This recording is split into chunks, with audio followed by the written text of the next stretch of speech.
শুভ সন্ধে।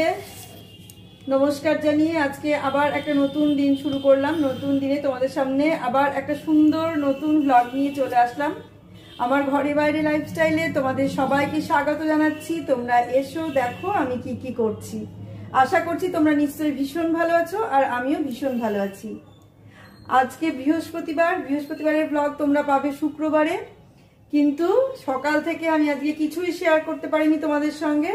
আমি এখন থেকেই ব্লগটা শুরু করলাম, তাহলে দেখতে থাকো বাকি সময়টা আমি কি কি করছি। এই দেখো কিচেনের অবস্থাটা, কিচেনটা কি অবস্থায় আছে সেটা দেখে নাও। আর আজকের ব্লগটা আমি এখন থেকেই শুরু করছি, সন্ধে থেকে।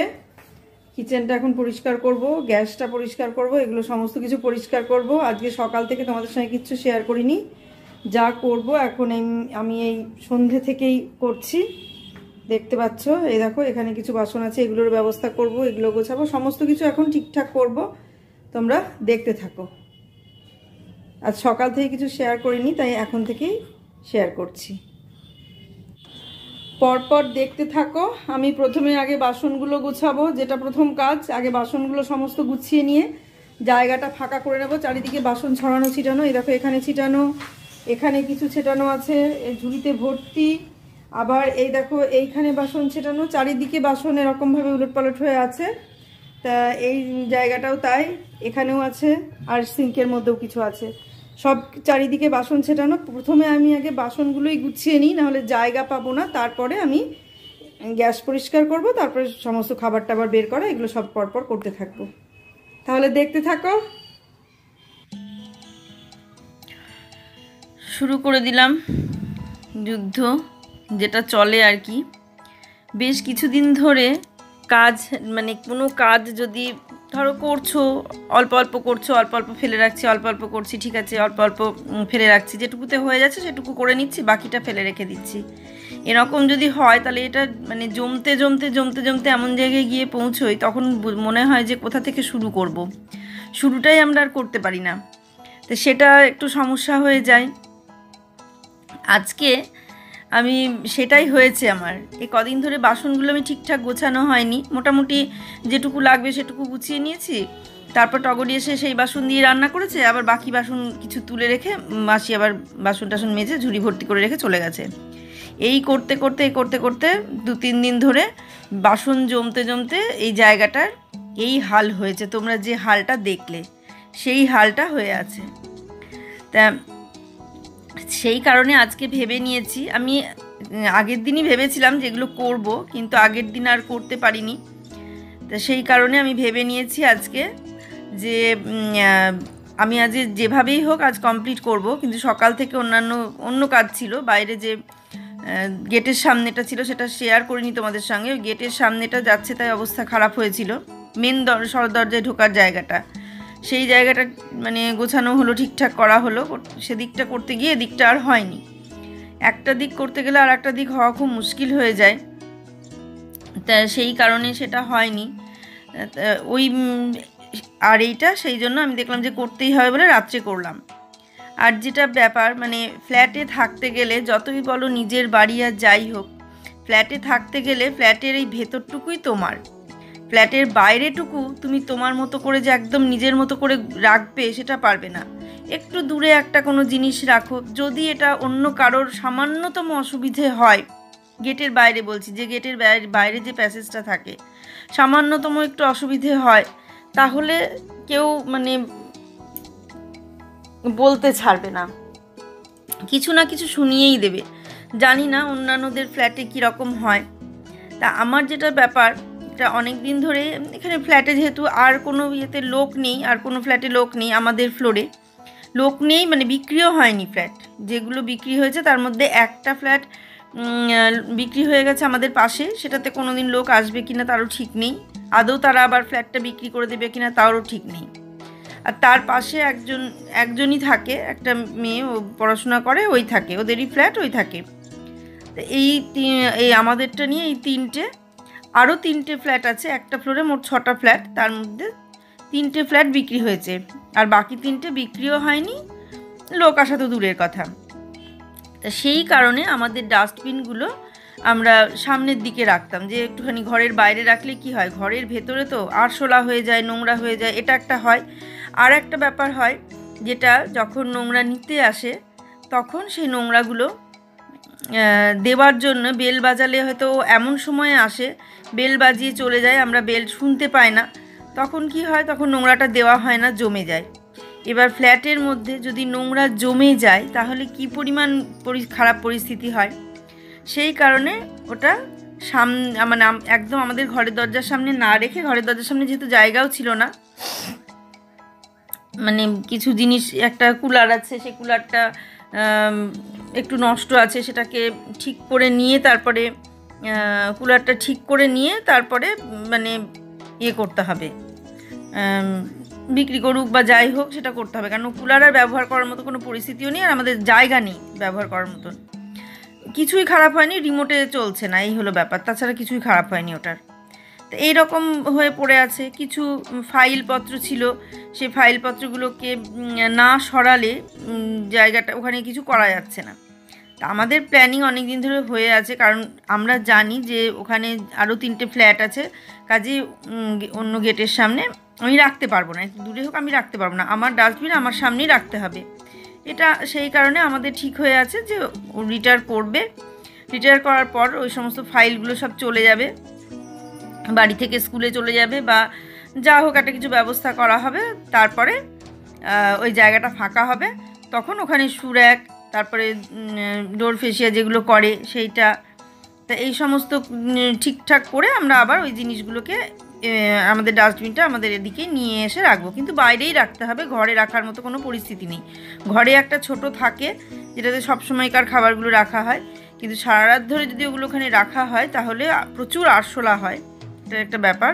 আর সেটা তো হয়, আর তার সঙ্গে ওই ফেলারও সমস্যা হয়ে যায়, সেই কারণে বাইরে রাখতে হয়। তা তার উল্টো দিকে একদম লিফটের সামনে একজন এসেছেন, তিনি আমাকে কালকে হঠাৎ করেই সকালবেলায়, ছাদে যাচ্ছি বেশ ভালোভাবে, মানে এসে এখনও পৌঁছোয়নি, সবে কাজ চলছে আর কি তাদের, তা মানে বললেন যে ওটা সরাতে হবে, হ্যান ত্যান এরকম। তা স্বাভাবিক কথা, তাদের যদি অসুবিধে হয়, কিন্তু তাদের থেকে অনেকটাই দূরে আছে, বেরোনোর সময় ঢোকা বেরোতে ডাস্টবিন দেখা ভালো না, ঠিকই আছে, যারা থাকবে ওখানে। তা আমি বললাম যে লোকজন ছিল না বলে ওখানে রাখা হয়েছে, তা আমাদের সরিয়ে দেওয়া হবে, আমাদের গৃহপ্রবেশ হবে। মানে থ্রোয়িংটা খুব একটা ভালো ছিল না, আমি যতটা ভালোভাবে থ্রোয়িংটা দিচ্ছি ততটা ভালো ছিল না। ভালোভাবে যদি মানুষ বলে তাহলে খারাপ লাগে না, যে ঠিক আছে অসুবিধে হতেই পারে, আর আমরা তো জানি অসুবিধে হবে, আমাদের সরাতেই হবে। তো সেই কারণে আমরা সেটা জানি, আর লোকজন নেই বলে রাখা হয়েছে, এরকমভাবে বললাম। কিন্তু আমার বলার থ্রোয়িংটা আর ওনার বলার থ্রোয়িং দুজনের মধ্যে অনেক তফাৎ ছিল। উনি একটু মানে অভিযোগের সুরে জোর দিয়ে যেভাবে মানুষ বলে ঠিক সেভাবেই বলেছেন। তবে ওই মহিলা এখনও এসে পৌঁছননি, ওনাদের কাজ চলছে, সবে রং টং হচ্ছে, ভেতরে ইন্টেরিয়ার কাজগুলো চলছে। তা আমাদের ঠিকই আছে যে আসলে সরিয়ে দেব। তা আমি দেখলাম যে যেহেতু আমার জিনিস, আমারই অসুবিধে, আমারই জিনিস, আমারই দোষ, আমিই রেখেছি, সেই কারণে কথা না বাড়িয়ে আমি বললাম যে হ্যাঁ ঠিক আছে সরিয়ে দেব। তাই বলে বাড়িতে আসলো, বাজারে গিয়েছিল, ছিল না, ওর বাবা বাড়িতে আসলো, বুয়ার বাবা, তখন বললাম যে এরম এরম ব্যাপার, সরাতে হবে, তখন বললো যে ঠিক আছে সরিয়ে দিচ্ছি, বলে সঙ্গে সঙ্গে লাগলাম। এবার সেটা শুরু করতে করতে বেলা 11:30 12টা বেজে গিয়েছিল, কারণ তো জানতাম না, হঠাৎ করে। তা ওটা সঙ্গে সঙ্গে আমরা শুরু করে দিলাম কাজটা। যে কুলারটা ছিল, কুলারটাকে সামনে নিয়ে চলে আসলাম, দুটো পেটি ছিল, পেটির মধ্যে যা ফাইল ছিল যেগুলো রাখার মতো সেগুলো ঘরে নিয়ে এসে রেখে বাকিগুলো সব বের করে পেটি দুটো সরিয়ে দেওয়া হলো, আর যা নোংরা যা ছিল সেগুলো সব সরিয়ে রাখা হলো, রেখে সুইপারকে ফোন করা হলো, বললো ঠিক আছে আমি পরে এসে নিয়ে যাব। মানে শুক্রবারে ছুটি নাই, সপ্তাহে একদিন করে ছুটি নাই সুইপার, শনিবারে এসে নিয়ে যাব। সাইডে রাখা আছে, আর ডাস্টবিনগুলো নিয়ে এসে আমাদের বারান্দারই আমাদের সাইডে রাখা হলো। সেখানেও রাখা যাবে না, আর একটু সরিয়ে রাখতে হবে, কারণ আর একজনের ফ্ল্যাটের দরজা আছে, একদম দরজার সামনে রাখা যাবে না, সরাতে হবে। আমরা সরাবো, কিন্তু শুধু মানে বুয়ার বাবা রিটায়ার করার অপেক্ষায়, সময়ের দরকার, টাকারও দরকার, সব কিছুই দরকার, সেই কারণে সেই সময়টুকু অপেক্ষা করা আর কি। তা সামনে যারা আছে উল্টো দিকে তারা হয়তো এখন নেই, যখন আসবে তখন তো বলবে, তাদের তো কেনা হয়ে গেছে, কাজে সেখানেও রাখা যাবে না। তা এই হলো ব্যাপার। ফ্ল্যাট আর নিজের বাড়ির মধ্যে অনেকটা তফাৎ। নিজের বাড়িতে যেখানে যা রাখো তুমি, যেখানে যাতা করে রেখে দাও, কেউ কিছু বলার নেই, কেউ কিছু করার নেই। কিন্তু ফ্ল্যাট হলে এই ধরনের কথাবার্তা শুনতে হয়। আর এই কথা আমি মানে শুনি বা না শুনি, বহরমপুরে থাকতে যখন ভাড়া বাড়িতে ছিলাম তখন সেভাবে কোনো কথা শুনিনি। ওনারা ভীষণ ভালো মানুষ, ওনাদের নামে কিছু বলা যাবে না।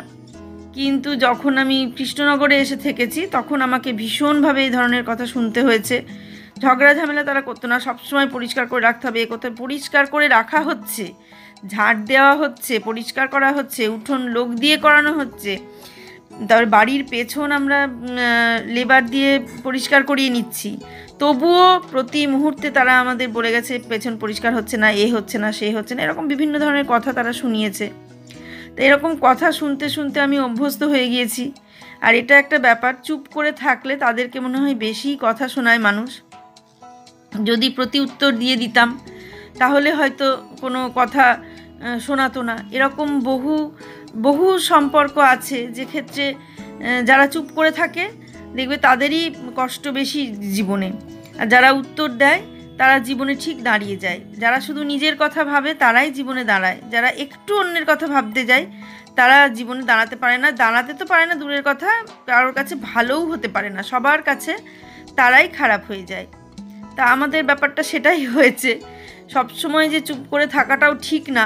এই কথার পৃষ্ঠে আমি ওনাকে অনেক কিছু বলতে পারতাম, কারণ উনি সামনে মানে দরজার সামনে যতটা জায়গা নিয়ে সুরাগ বা অনেক কিছু করেছেন সেটা আমি বলতেই পারতাম ওনাকে, আমরা দুজনে বলতেই পারতাম। কারণ এই প্যাসেজটা ওনার একার নয়, প্যাসেজটা সবার। তাই সেই এমনভাবে করতে হবে কাজ যাতে সবার অসুবিধে না হয়। আর লিফটের সামনে যদি 1-1.5 হাত জায়গা সে নিয়ে নেয়, এমনিতেই তো জায়গা প্যাসেজ খুব কম, সেখানে 1-1.5 হাত জায়গা যদি নিয়ে নেয় তাহলে আমাদের যে সিংহাসন যখন নিয়ে আসবো বা যাই নিয়ে আসি কিছু যখন নিয়ে আসবো তখন সেই জিনিসটা তুলবো কী করে, নিয়ে আসবো কী করে, এটা তো ওনাদের ভাবা উচিত, কারণ একদম লিফটের আগে। তা আমি এই কথাটা বলবো মনে করলে বলতেই পারতাম, আমরা দুজনেই বলতে পারতাম, কিন্তু আমরা বললামও না, কোনো বাধাও দিলাম না। অথচ উনি প্রতি মুহূর্তে কিছু না কিছু বলে চলেছেন। তা এরকম একটা ব্যাপার, এইভাবে মানুষের সঙ্গে সম্পর্ক তো ভালো থাকে না। আমরা প্রথমে ভেবেছিলাম যে একটা মানুষ আসবে, তার সঙ্গে একটা সুন্দর সম্পর্ক হবে, ফ্ল্যাটে থাকবো, একা একা থাকি, একটা পরিবার একটা ফ্যামিলি আসা মানে তাদের সঙ্গে ভালো সম্পর্ক তৈরি হবে। কিন্তু প্রথম থেকেই যদি এই জায়গা তৈরি হয় তাহলে একটা মানুষের সঙ্গে সম্পর্কটা কি করে মানে সুসম্পর্ক হতে পারে। কিন্তু তবুও আমরা কিছু না বলে আমরা আমাদের মতো করে সেটাকে সরিয়ে দিয়ে নিজেদের মতো করে নিলাম। দেখিয়ে দেব তোমাদের, দেখতে থাকো। সেটাই বলছিলাম যে যার এইভাবে কোনো সম্পর্ক কি ভালো হতে পারে, প্রথমেই এসে যদি এরম ধরনের ঘটনা ঘটে তাহলে কি করে সম্পর্ক ভালো হতে পারে। কিন্তু তবুও আমরা মানে সম্পর্কটাকে ভালো রাখার চেষ্টা করব, দেখা যাক। উনি প্রথম থেকে এসেই একটু এরম ধরনের ব্যাপার, ছাদে যদি দড়ি বাঁধা থাকছে তাহলে উনি ওটা পার্সোনাল দড়ি বলে মানে অন্য কেউ যাতে আর না মেলে সেই দড়িতে, এটা বোঝাতে চাইছেন। এরকম সব মানুষ কিন্তু সমান হয় না, কিছু কিছু মানুষ এরকম হয়। আরও আছে ফ্ল্যাটের, আরও নিচের ফ্লোরে আছে, তার নিচের ফ্লোরে যে কজন যারা আছে তাদের সঙ্গে এই ব্যাপারটা নেই। কিন্তু একদম একই ফ্লোরে যদি পাশাপাশি মানুষ একটু গণ্ডগোল হয়, আমাদের পাশে মোনাই আছে, সে মানে তার সঙ্গে তো খুব সুন্দর সম্পর্ক, কিন্তু এসে এরকম ব্যাপারটা ঠিক বুঝতে পারছি না যে ওনাদের সঙ্গে ঠিকঠাক ভাবে চলতে পারবো কি না, বা ভবিষ্যতে কীরকম কী হবে না হবে এটা ঠিক বুঝতে পারছি না। তা সুর একটা এমনভাবে করেছে সেটা আমরা বলতে পারতাম, কিন্তু বললাম না, ঠিক আছে। আর এদিকে আমাদের জায়গাটা আমরা পরিষ্কার করে নিলাম। তবে এটাই ভাবলাম যে হ্যাঁ বলেছে বলে আমাদের এই কাজটা হলো, না হলে হয়তো আরও দেরি হতো। তবে একটু অসুবিধা হচ্ছে, কারণ বারান্দায় নিয়ে এসে কুলারটা রাখতে হয়েছে, বারান্দাটা অনেকটা জায়গা খেয়ে নিয়েছে, এরকম একটা ব্যাপার। তো ঠিক আছে, তাতে অসুবিধে নেই, চলুক এইভাবে। যতক্ষণ তুমি মানে একটু খারাপ থাকবে তোমার পরিচিতদের সঙ্গে, পারিপার্শ্বিক, তোমার প্রতিবেশী, তোমার বন্ধুবান্ধব, তাদের থেকে, আমি নিজের আত্মীয়র কথা বলছি, নিজের মানুষের কথা বলছি না, মানে তোমার প্রতিবেশী বা কাছের মানুষ বা বন্ধু বান্ধব, এদের থেকে তুমি যতক্ষণ খারাপ থাকবে বা তুমি বোঝাবে যে আমি খুব খারাপ আছি, আমার খুব অভাব, আমি খুব কষ্টে আছি, আমি খুব অশান্তিতে আছি, ততক্ষণ তুমি তাদের কাছে ভালো থাকবে। তাদের সহানুভূতির পাত্রী হয়ে থাকলেও তুমি ভালো থাকবে, তারা তোমাকে ভালোবাসবে, তারা তোমাকে মানে খুব সহানুভূতি দেখাবে, করুণা করবে, মানে দয়া করবে, এরকম একটা ব্যাপার থাকবে, তোমার সঙ্গে চলবে। কিন্তু যদি তুমি কখনো কোনো কারণে তাদের থেকে একটু ভালো থেকে যাও, আর সেই ভালো থাকাটা যদি তারা বুঝতে পেরে যায় যে এ এতদিন এরকম ছিল, এখন খুব ভালো আছে, এখন আমার থেকেও ভালো আছে, এই ব্যাপারটা যদি তার বোধগম্য হয়ে যায়, তাহলেই মুশকিল, তাহলেই মুশকিল। আর মানে তারা আর তোমার সঙ্গে ভালো সম্পর্কটা রাখতে চাইবে না, এরকম ব্যাপারটা চিরকালই আছে, এটা আজ বলে না। আমার মা আমরা যখন ছোট ছিলাম, আমার মা সবার পাড়ায় কার বিয়ে হলো, কার অনুষ্ঠান হলো, কার কি হলো, সবার জন্য এত হারে করে বেড়াতো। তখন একটু সেই পরিস্থিতি ছিল না, আর্থিক পরিস্থিতি অতটা ভালো ছিল না, দুর্বল ছিল, সেই জন্য মাকে সবাই ডাকতো কাজ করার জন্য, কোনো অনুষ্ঠান হলেই সেই বাড়িতে কাজ করা, এটা ওটা সেটা। তারপরে বেশ অভাবের মধ্যে আমাদের দিন কাটতো, কিন্তু সে অভাব কোনো দিন বাবা মা বুঝতে দেয়নি আমাদের, কিন্তু সত্যি খুব অভাবের মধ্যে দিন কেটেছে তারা ভীষণ কষ্টে। ততদিন কিন্তু আমার মা প্রতিবেশী বা পারিপার্শ্বিক তার যে সমস্ত মানুষ আছে, আত্মীয় স্বজন যা হোক, যারাই থাক, সবার কাছে খুব ভালো, কারণ সবার থেকে যে মা একটু কমা ছিল। কিন্তু যত দিন গিয়েছে আস্তে আস্তে আস্তে আস্তে যখন মার একটু ভালো হতে শুরু করেছে, 2 মেয়ে বড় হয়েছে, তাদের বিয়ে হয়েছে, তারা ভালো থাকতে শুরু করেছে, এরকম যখন সময় এসেছে, তখন কি হয়েছে, তখন থেকে মা সবার কাছে খারাপ হতে শুরু করেছে। এটা হচ্ছে মানে মানে মায়ের দিকটা বললাম, কারণ আমি দেখেছি এরকম পরিস্থিতিটা। তখন মা সবার কাছে খারাপ হতে শুরু করেছে, তখন মার প্রতি হিংসা শুরু হয়েছে আর কি সবার। কারণটা সবাই ভেবেছিল যে সারা জীবন আমার মা এই কষ্টই ভোগ করে যাক, কিন্তু হয়তো ঈশ্বর একটু মুখ তুলে চেয়েছিলেন, সেই কারণে নিজেরা কষ্ট ভোগ করলেও তার মেয়ে দুটো হয়তো সেইভাবে মানে কষ্ট করেনি, তাদেরকে ভালোভাবেই ভালো ঘরে বিয়ে দিয়েছে, ভালোই সব কিছু হয়েছে। এই ভালোটা সবাই সহ্য করতে পারে না, তা সেরকম আমার মার ক্ষেত্রেও ঘটেছে। তা এই রকমভাবে 2-3 জন মানে দেখে আমি বুঝতে পারি যে যতক্ষণ তুমি খারাপ থাকবে, বা তোমার পারিপার্শ্বিক, প্রতিবেশী, আশেপাশের লোকজন, বন্ধুবান্ধব, এরকম টাইপের মানুষজন যতক্ষণ জানবে যে তুমি তাদের থেকে খারাপ আছো, তুমি তাদের থেকে অশান্তিতে আছো, বা তুমি খুব দুর্বল আছো, এই রকম তাদের থেকে অনেক দুর্বল, তখন তোমাকে বললাম তো সহানুভূতি দেখাবে, দয়া করুণা সমস্ত কিছু করবে, তোমাকে বেশ সহানুভূতির চোখে দেখবে, কিন্তু তোমাকে সাহায্য করতে এগিয়ে আসবে না। সহানুভূতি দেখাবে কিন্তু সাহায্য করতে এগিয়ে আসবে না, যতই তুমি দুর্বল হও। কিন্তু ওটাই ওদের আনন্দ, ওটাতেই ওরা আনন্দ পাবে, ওরা খুশি খুঁজে পাবে, ওরা মজা পাবে যে না ও কষ্টে আছে। কিন্তু এই কষ্টটা দেখেই তারা অভ্যস্ত হয়ে যাবে, তারা ভাবতে পারে না যে কখনো এই কষ্ট থেকে তার মুক্তি আছে। যখনই এই কষ্ট থেকে তার মুক্তি আসবে, তখনই কিন্তু তুমি অন্যদের কাছে খারাপ হতে, হিংসার মানুষ হতে শুরু করবে। কিন্তু এটা আমার জীবনে বহুবার ঘটেছে, বহু মানুষের সঙ্গে ঘটেছে, এখনও ঘটে চলেছে। তবে মাঝখানে বুঝিনি, তার কারণ মাঝখানে আমি ভাড়া বাড়িতে থাকতাম, দীর্ঘ অনেকগুলো বছর ভাড়া বাড়িতে আমি থেকেছি, 18 বছর শ্বশুর বাড়িতে থেকেছি। তারপর থেকে বুবাইয়ের পড়াশোনা আর এতদিন পর্যন্ত, আমি 21 সাল পর্যন্ত আমি ভাড়া বাড়িতে থেকেছি। তারপর থেকে এইখানে আমি এসেছি, কলকাতায় নিজের ফ্ল্যাটে বাস করতে শুরু করেছি। তখন থেকে আস্তে আস্তে মানুষের কাছে হিংসার জায়গা তৈরি হয়েছে। ভালো আছি, ভালো থাকবো, ভালো খাচ্ছি, ভালো পড়ছি, এইটা দেখানো যাবে না, এটা মানুষকে দেখানো যাবে না। এটা যখনই কেউ দেখবে বা জানতে পেরে যাবে, বুঝতে পেরে যাবে, তখনই সমস্যা। যতদিন না জানতে পারবে ততদিন কোনো সমস্যা নেই, যেই জানতে পেরে যাবে সেই সমস্যা। এটা হলো ব্যাপার। আমার এই ফ্ল্যাটটা তৈরি যখন হয় তখন মানে যতজন না দেখেছে, এই ভিডিও করার জন্য আমার বহু মানুষ দেখে নিয়েছে।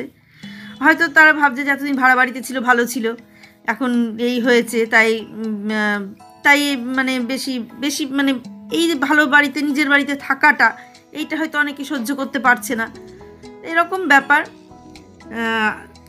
কিন্তু যত মানুষে হিংসা করবে তত আমি ভাববো যে আমি আরও বেশি ওপর দিকে উঠতে পারছি। কারণ তখনই মানুষ হিংসা করে যখন আমি আরও ভালো হতে শুরু করব, তখনই মানুষ হিংসাটা করে। তো জায়গা যে যা হিংসা করে করুক, যে যা ভালোবাসে বাসুক, নিজেদের মানুষ কটা ভালোবাসলেই যথেষ্ট। সেইটা নিয়েই জীবনে বহুদিন কাটিয়ে দেওয়া যায়, থাকা যায়। তা আমি সেইভাবেই জীবন কাটিয়ে দেব। তা সকাল থেকে অনেক কথা বললাম, সকাল থেকে কোনো কিছু শেয়ার না করে সন্ধে থেকেই আমি যে কাজগুলো করি সেগুলো শেয়ার করলাম। আর গ্যাস পরিষ্কারটা আমার কোনো নির্দিষ্ট টাইম নেই। কোনো দিন রান্নার পরে হয়তো ঠান্ডা হয়ে গেলে গ্যাস পরিষ্কার করে নিই, আবার কোনো দিন, বেশিরভাগ দিনটা আমি বিকেলের দিকেই গ্যাসটা পরিষ্কার করা আর ওই বাসন টাসনগুলো গুছানো বিকেলের দিকটাতেই করি। খাওয়া দাওয়ার পরে একটু রেস্ট নিয়ে তারপরে করি, বেশিরভাগ দিনই এটা করি। আর খুব কম দিন আছে যে রান্না হয়ে যাওয়ার পর সঙ্গে সঙ্গে গ্যাস পরিষ্কার করি, কারণ রান্না হয়ে যাওয়ার পরও কিছু না কিছু কাজ থাকে। আর মাসি এসে বাসন মাজতে শুরু করে দেয়, গ্যাস তখনও ঠান্ডা হয় না। আর তারপর এখন তো শীতের সময় তাই ফ্যান চালায় না, গরমের সময় ফ্যান চালিয়ে বাসন মাজে। আর ওখানে ফ্যান চালাতে গেলে আমার ওই টিস্যু পাতা করা এগুলো একটু অসুবিধা হয়ে যায়। আর বাসন মাজলে ওই জায়গাটা পুরো বন্ধ হয়ে যায়, ওখানে দাঁড়িয়ে আর কিছু করা যায় না। সেই কারণে বেশিরভাগ দিনই আমি বিকেলের দিকেই করি, আর ওটাই অভ্যাস হয়ে গেছে। বিকেলে উঠে কুড়ে পরিষ্কার করে রাখি, জায়গাটা পরিষ্কার থাকে, পরের দিন রান্না করতে আর কোনো অসুবিধে হয় না। তা বাসনগুলো, যে কটা বাসন আমি ধুই মোটামুটি, এই সমস্ত জিনিসগুলো বেশিরভাগ ক্ষেত্রে ধুয়েই নিই। কিছু কিছু দিন থাকে যেদিন একটু অসুবিধে হয়ে যায়, হয়তো পারছি না বা ভালো লাগছে না, সেই দিনগুলোতে এগুলো থেকে যায়, করতে পারি না। আর বেশ সিঙ্কটাও 2-3 দিন পরিষ্কার করা হয়নি। প্রতিদিন পরিষ্কার করলে খুব ভালো হয়, কিন্তু প্রতিদিন এই হারপিক দিয়ে পরিষ্কার করা হয় না, এমনি হয়তো ধুয়ে পরিষ্কার করে নেওয়া হয়। তা আজকে হারপিক দিয়ে পরিষ্কার করে নেব। সব কিছু নামিয়ে নিলাম, নিয়ে ওই জায়গাটার ওইখান থেকে টাওয়ালটা তুলে পুরো সিঙ্কটার মধ্যে অনেকটা হারপিক দিয়ে একটুখানি ভিজিয়ে রেখেছিলাম, দিয়ে তারপরে এখন ঘষে ঘষে পরিষ্কার করে ফেলছি। হারপিক দিলে খুব বেশি ঘষতে হয় না। আর এই সিঙ্কটা হচ্ছে গ্রানাইটের সিঙ্ক। স্টিলের সিঙ্কগুলো হলে একটু সার্ফ দিয়ে, স্কচ ব্রাইট দিয়ে, স্টিল উল দিয়ে ঘষলে পরিষ্কার হয়ে যায়, কিন্তু এটা স্টিল উল বা সার্ফ দিয়ে ঘষলেও মানে স্কচ ব্রাইট দিয়ে ঘষলে সেভাবে পরিষ্কার হতে চায় না। আর স্টিল উল দিলে খসখসে হয়ে যাবে, সেই জন্য স্টিল উলও দেওয়া যায় না। তাই হারপিক দিয়ে একটুখানি সময় ভিজিয়ে রেখে দিলে হলুদটা খুব তাড়াতাড়ি কেটে যায়। স্টিলের সিঙ্কে আবার হারপিকটা দেওয়া যায় না। তা আজকে এখানেই শেষ করব, এইটুকুনি এই সিঙ্কটা পরিষ্কার করে নিয়ে এই কাউন্টার টপটা পরিষ্কার করে নেব, যেখানে খাবার টাবার থাকে যে দিকটায়, সেই দিকটা পরিষ্কার করে নেব সিঙ্কের পাশে। আর এর সঙ্গে কলটাও একটু হারপিকই দিয়ে নিলাম। প্যারিওয়ারটা দেওয়া হয়, প্যারিওয়ারটা হাতের সামনে নাই, আবার নিয়ে আসতে হবে, সেই জন্য ওটা যেটা হাতের সামনে ছিল সেটা দিয়ে নিলাম। আর এই যে দেখছো জল পড়ছে, এইটা সেই মেলা থেকে নিয়ে এসে লাগিয়েছি, খুব সুবিধা হয়েছে, খুব ভালো হয়েছে জিনিসটা, তাই দেখছি। ধুয়ে পরিষ্কার করে নিলাম, দেখো কি চকচকে হয়ে গেল, সাংঘাতিক অবস্থা হয়ে গিয়েছিল। 2-3 দিন পরিষ্কার না করলেই, মানে হারপিক না দিলে এরকম হয়ে যায়, খুব তাড়াতাড়ি নোংরা ধরে নেয়। স্টিলেরগুলোতে একটু দেরি হয় নোংরা ধরতে, কিন্তু এগুলোতে খুব তাড়াতাড়ি নোংরা ধরে নেয়। তাই দেখো এটাও পরিষ্কার করে নিলাম। এবার তোমাদের পুরো কিচেনটা দেখিয়ে দিই যে কতটা পরিষ্কার হলো।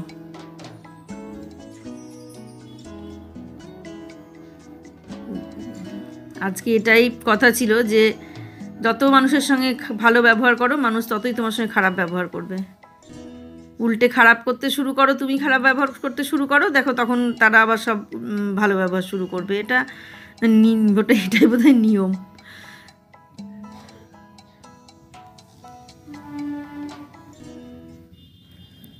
দেখলে এতক্ষণ ধরে কিচেনটা ঠিকঠাক করে সমস্ত কিছু গোছালাম, ক্লিন করলাম, সেগুলো সব দেখালাম, তোমাদের সঙ্গে শেয়ার করলাম। আর এই যে এই জায়গাটাও গোছানো হয়ে গেছে, সব কিছু গোছানো কমপ্লিট। এই যে কিচেন একদম ঠিকঠাক করে নিলাম, সকালে উঠে যাতে আর মানে আমার ঝামেলা না হয়, টগরি এসে আর সেই অসুবিধা না হয় যে রান্না করতে গেলে সকালবেলায় উঠে এগুলো করা একটু অসুবিধা হয়। আর এখানে যেগুলো আমি ধোয়ার সেগুলো ধুয়ে নিলাম। এখানে এটাও চেঞ্জ করে দিলাম, সিঙ্ক পরিষ্কার করে নিলাম সব কিছু দেখলে। আর এখানে কাপড়টা পেতে বাসন কটা নামিয়ে রাখলাম, গামছাটা এখানে মেলে রাখলাম, হাত ধোয়ার গামছাটা। এই হচ্ছে মানে প্রতিদিন এই জিনিসটা করতে হয় আর কি, সবসময় শেয়ার করা হয় না। এই আর এই নিচটা মুছে নিলাম, যেহেতু এটুকু পরিষ্কার করতে গিয়ে নিচটা নোংরা হলো, সেই নিচটা মুছে নিলাম। তাহলে দেখলে কি কি করলাম সেগুলো তোমাদের সঙ্গে শেয়ার করলাম। এই পর্যন্তই, এবার খাওয়া দাওয়া, তারপর ভিডিও শেষ। এই যে এখানে খাবার সমস্ত রেডি করাই আছে, এই দেখো। এখন আমরা খাওয়া দাওয়া করব। ওদের খাওয়া হয়েছে, আমি কিচেনটা ক্লিন করছিলাম বলে হয়নি। আর এখানে জামা কাপড়গুলো সমস্ত কেচে রাখা আছে, এগুলো সকালে উঠে মেলে দেব। এই আর টেবিলে যে ঢাকনাটা পাতা ছিল, ঢাকনাটা ওখানে তোলা আছে, সেটাও খাওয়া হয়ে গেলে মুছে পেতে দেবো। সব মোটামুটি কমপ্লিট। দেখলে এতক্ষণ ধরে যা যা করলাম সব দেখতে পেলে। আর আজকের মতো আমি ব্লগটা এখানেই শেষ করছি, শুভরাত্রি জানিয়ে ব্লগটা শেষ করছি। তোমরা কাছে দূরে যে যেখান থেকে দেখছো সকলকে অসংখ্য ধন্যবাদ। এখন মানে খাওয়া দাওয়া সেরে এবার ঘুম, আর কোনো কাজ নেই। সকালে উঠে এরকম মানে কিচেনটা নিয়ে আর ঝামেলা থাকবে না যে সকালে উঠি তাড়াহুড়ো করে এটা পরিষ্কার করতে হবে, ঠিক করতে হবে, তারপরে টগর এসে রান্না করবে, এই ব্যাপারটা থাকবে না। শুভরাত্রি জানিয়ে ব্লগটা আমি এখানেই শেষ করছি। সবাই ভালো থেকো, সুস্থ থেকো, সাবধানে থেকো। সামনের দিন একটা সুন্দর নতুন ব্লগ দেখার অপেক্ষায় থাকো। আজকে আসছি তাহলে।